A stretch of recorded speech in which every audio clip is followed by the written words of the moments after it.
بسم الله الرحمن الرحیم. حضرت علی رضی الله تعالی عنہ نه روایت دی چې رسول الله صلی الله علیه وسلم فرمایلی دي چې د ګناه په کارونو کې هیڅ تابعداري نشته، تابعداري صرف هغه په نیکو کارونو کې ده. په دې روایت کې هغه رسول الله صلی الله علیه وسلم انسان ته دا خبرو خودله چې ستاسو لپاره هغه تابعداري په هر حالت کې ضروری ده د الله تعالی او د رسول الله صلی الله علیه وسلم. د دینه علاوه چې نور څونه خلق دي، که ستا مور او پلار دي،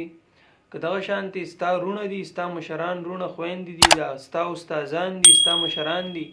نو ستا غي تابعداري په تا باندې ضروری ده. خو ست په دا ګوري چې یره دی ماته دا حکم کوي، نو دا حکم دی ماته د نیکی کوي، کنه دا حکم دی ماته هغه د ګناه کوي. که حکم د نیکی وي په تا باندې ضروری ده، لازم ده، واجب ده چې ته به دغه حکم هغه پوره کوي، ته به دغه خبره هغه مني. خو اوس که هغې ته د داسې کار حکم کوي چې یاره که ته سوچ وکړې نو دغه کار هغه د ګناه دی، دغه کار هغه تا ته داسې وي چې هغې کې تا ته پته لګي چې دا کار هغه د ګناه دی،